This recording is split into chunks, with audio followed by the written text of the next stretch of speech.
Parallelogram, rhombus और trapezium. Parallelogram एक ऐसा शेप होता है जिसमें दो साइड पैरेलल होते हैं एक दूसरे के, ऑपोजिट साइड पैरेलल और कॉन्ग्रुएंट होते हैं। ए बी पैरेलल होगा बी सी के और सी डी के, और बी सी पैरेलल होगा ए डी के।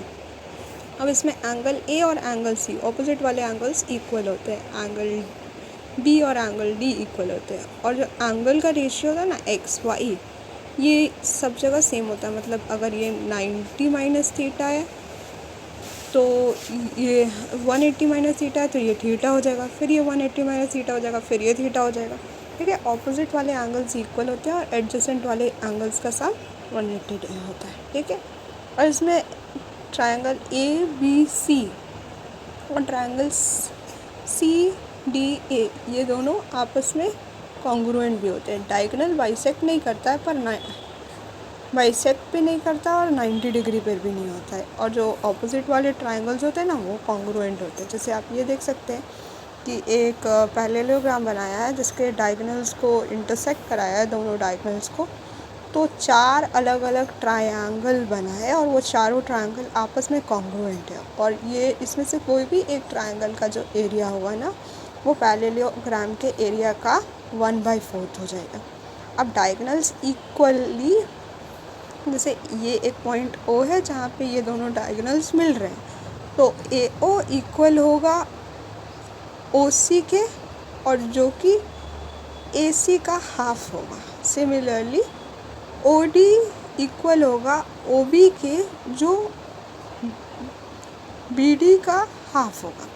अब एक और रूल जो यहाँ पे बहुत इम्पॉर्टेंट होता है कि डायगोनल 1 का स्क्वायर प्लस डायगोनल 2 का स्क्वायर इक्वल होता है ए के स्क्वायर, मतलब एक साइड ए के स्क्वायर, और 2 टाइम्स ए का स्क्वायर इंटू बी का स्क्वायर। मतलब डायगोनल D1 का स्क्वायर प्लस डायगोनल D2 का स्क्वायर इक्वल होगा 2 टाइम्स साइड ए के स्क्वायर प्लस बी के स्क्वायर का। अब अगर हम लोगों को पैरेललोग्राम का एरिया निकालना है तो हम लोग पैरेललोग्राम का पहले हाइट निकाल के, फिर उसका ये वाला एक पैरेलल साइड हुआ ना, और फिर एक हाइट h1, मतलब इस वाले साइड से एक हाइट h1 निकाले, और फिर उल्टा ऑपोजिट वाले साइड पे एक और हाइट, मतलब 90 डिग्री बनाए h2। तो a1 h1, a1 से h1 साइड पे is equals to b into h2। ठीक है, a1 h1 b h2 के बराबर हो जाएगा। तो a बाई बी मतलब दो साइड का रेशियो हाइट का इन्वर्सली होगा, जो कि हमने ट्रायंगल में भी पढ़ा था। ठीक है, a by B is equals to h2 by h1। अब अगर इस वैल्यू थीटा का आपको पता है तो आप इससे भी पैरेललोग्राम का एरिया निकाल सकते हो। जैसे कि ये एक्चुअली क्या है, ये दो ट्रायंगल है, तो दो साइड का वैल्यू पता होने के बाद दो सिमिलर ट्रायंगल्स है, एक तरह से कॉन्ग्रुएंट ट्रायंगल्स है, तो दो साइड का वैल्यू पता होना और बीच का एंगल अगर आपको पता होता है तो इस ट्रायंगल का आप एरिया कैसे निकालते हो, half into A B sine theta. अब इधर भी half into A B sine theta हो जाएगा, दोनों को ऐड करेंगे क्योंकि दो ट्रायंगल है, तो एरिया क्या होगा, ए बी साइन थीटा। अब अगर पैरेललोग्राम के अंदर एक पॉइंट P है, एक पैरेललोग्राम है उसके अंदर एक पॉइंट P है, अब उस पॉइंट P को हमने कनेक्ट कर दिया है ऑपोजिट साइड से, मतलब डायगोनल से मैच कर दिया है। तो एक तरफ हम देख सकते हैं हाइट h1 बन गया इस साइड से, फिर दूसरी तरफ से हाइट h2 बन गया, फिर ये x हो गया, ये y हो गया, ये w हो गया, ये z हो गया, ये अलग अलग एरिया हो गए, चार जो हमारे एंगल बने हैं उसका।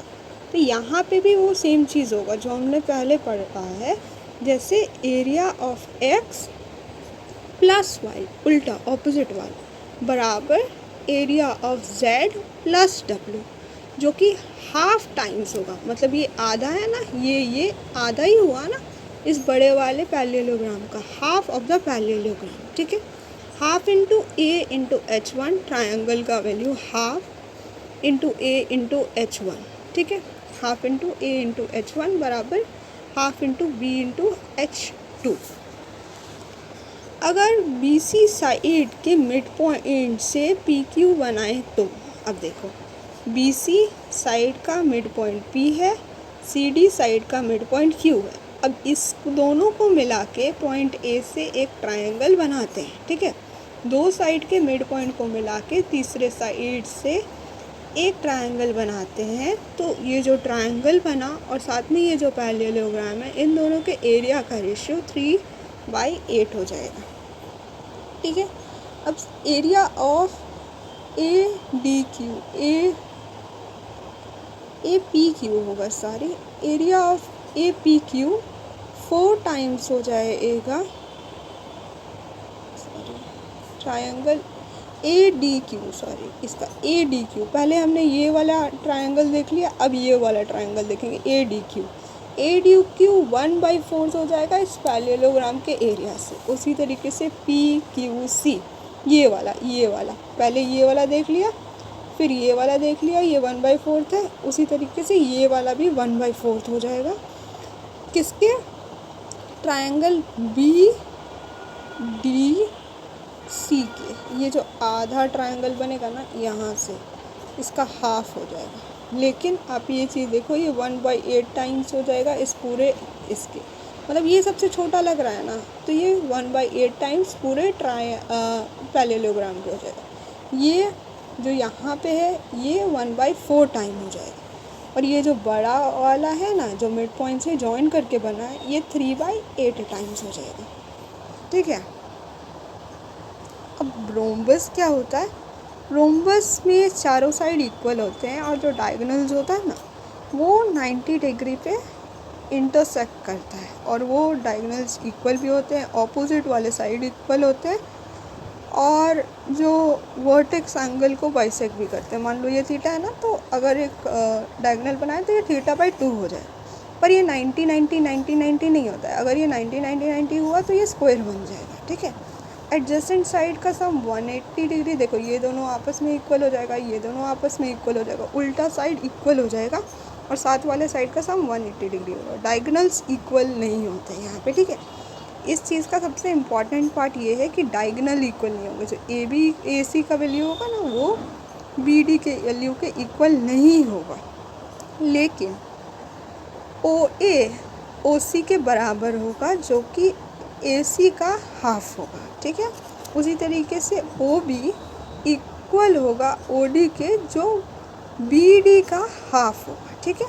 अब यहाँ पे एक इम्पॉर्टेंट फॉर्मूला आता है कि D1 का स्क्वायर प्लस D2 का स्क्वायर बराबर होगा 4 टाइम ए के स्क्वायर के।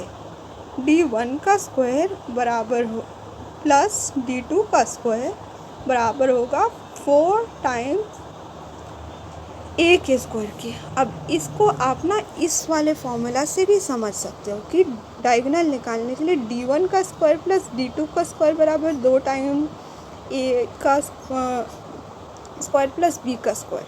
अब ए और बी का वैल्यू रोम्बस में इक्वल होता है, तो ये क्या हो जाएगा, 2a स्क्वायर हो जाएगा। तो 2a square into 2 4a square. उसी से ये फॉर्मूला यहाँ पे आ गया। पेरीमीटर क्या हो जाएगा, 4a। एरिया ऑफ रोम्बस क्या होगा, एरिया ऑफ रोम्बस निकालना बहुत ईजी है। डायामीटर को दोनों डायामीटर में डायगोनल को मल्टीप्लाई करते हैं और डिवाइडेड बाय 2 कर देते हैं। अब एक और चीज़ आप समझिए कि ए बी ओ सी, ये जो छोटा वाला ट्रायंगल है ना, ये जो 4 ट्रायंगल बना, ये जो 4 ट्रायंगल है, अगर इसको 4 टाइम्स करें, मतलब ये चारों ट्रायंगल का एरिया, इसका वैल्यू क्या हो जाएगा, 4 into half D1/2 into D2/2। मतलब ये एक और तरीका है जिससे आप इसका वैल्यू निकाल सकते हैं।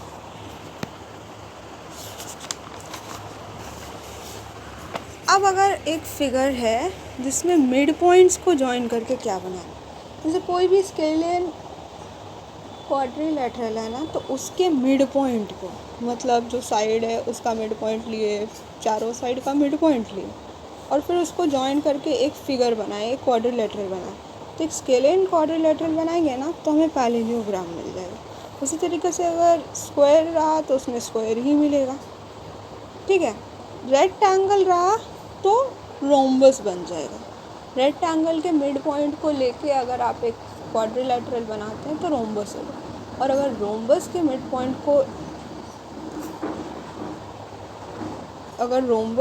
पॉइंट को लेके एक क्वाड्रिलेटरल बनाते हैं तो वो रेक्टेंगल होगा। अब ट्रेपीजियम देखते हैं। ट्रेपीजियम जो होता है ना उसमें एक साइड जो होता है, मतलब एक पेयर ऑफ पैरेलल लाइन होता है, एक पैरेलल होता है और दो नॉन पैरेलल साइड होता है, ठीक है। मतलब यहाँ पे ए बी पैरेलल है सी डी के, और यहाँ पे जो, और अगर ए डी ये वाला साइड और बी सी आपस में इक्वल हुआ तो ये आइसोसेलेस ट्रेपीजियम बन जाएगा। ये आइसोसेलेस ट्रेपीजियम बन जाएगा अगर ये आपस में इक्वल हुआ तो। जो पैरेलल साइड होता है ना ट्रेपीजियम में उसको बेस बोलते हैं, और जो नॉन पैरेलल होता है उसको लेग्स बोलते हैं, ठीक है। एक ट्रेपीजियम है, उसके जो डायगोनल्स है उसको इंटरसेक्ट करते हैं, तो ये ट्रेपीजियम का एरिया क्या होगा, कैसे निकालेंगे। सबसे पहले हम लोग हाफ करेंगे, बेस करेंगे ए इंटू बी इंटू एच, ठीक है। हाफ इंटू ये दोनों और इंटू हाइट। अब हाइट कैसे निकालेंगे, यहाँ से एक परपेंडिकुलर ड्रॉ करके यहाँ से हाइट दिया रहता है तो आप उससे हाइट निकाल सकते हैं, ठीक है। अब देखो D1 का स्क्वायर प्लस D2 का स्क्वायर बराबर C का स्क्वायर इस साइड का प्लस D का square plus A plus AB, ठीक है। अब आप ये देखिए कि ट्रायंगल AOB सिमिलर है COB के, सिमिलर है, कॉन्ग्रुएंट नहीं है, ठीक है। और ये दो पैरेलल लाइंस के बीच का जो ट्रायंगल होता है उसका एरिया इक्वल होता है, तो AOD का एरिया इक्वल है BOC के एरिया के बराबर, ठीक है। अब ये क्या है, K इंटू के यहाँ Y लिखा हुआ है, इस K इंटू के X इंटू वाई के बराबर हो जाएगा, ठीक है। तो K का वैल्यू √XY हो जाएगा। √XY वाला सेम चीज़ हम लोग पहले भी पढ़ चुके हैं ट्रायंगल के प्रॉपर्टीज़ में। अब एक केस हम लोग देखते हैं कि 3 पैरेलल लाइंस है, ठीक है। इस पैरेलल लाइन का लेंथ m है, इसका n है, इधर भी m है, इधर भी n है। ये ऊपर वाले लाइन का वैल्यू b है, इसका a है। अब हम लोग को PQ जो बीच वाला लाइन है उसका वैल्यू निकालना है, तो PQ के लिए m into a cross multiply, जो हम लोग एकदम स्टार्टिंग में पढ़े थे वही सेम चीज़, n इंटू b, ठीक है। m into a plus n into B by m plus n, ये कर लेंगे, निकल गया इजी। अब अगर P और Q मिड पॉइंट है, ठीक है, P और Q मिड पॉइंट है, तो हम लोग PQ का वैल्यू कैसे निकालेंगे।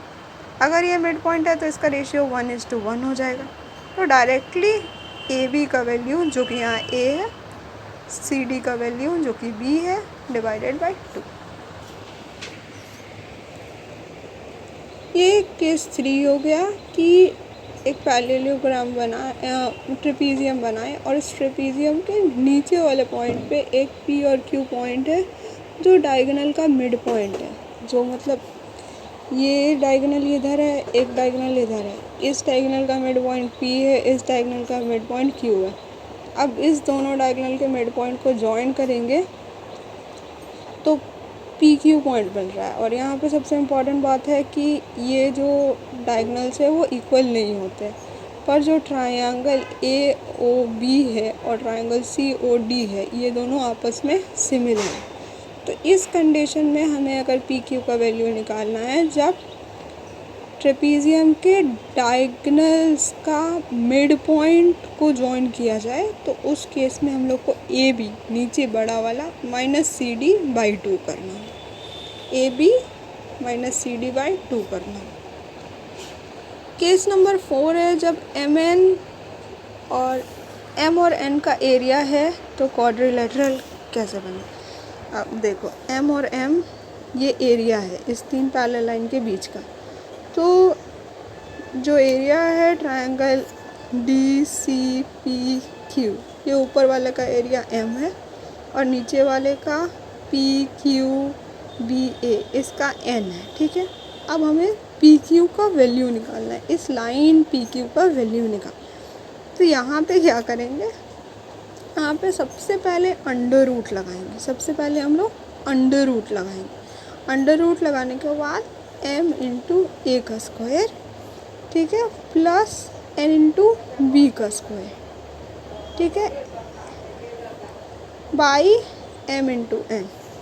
तो ये a है, यहाँ पे छूट गया है, ये b है। ठीक है, तो m इंटू ए का square by n into B का square by M N whole का अंडर रूट। अब अगर यही 1:2 के रेशियो में है, ठीक है, अगर यही 1:2 के रेशियो में है तो डायरेक्टली अंडर रूट ए का स्क्वायर प्लस बी का स्क्वायर बाई 2 हो जाए।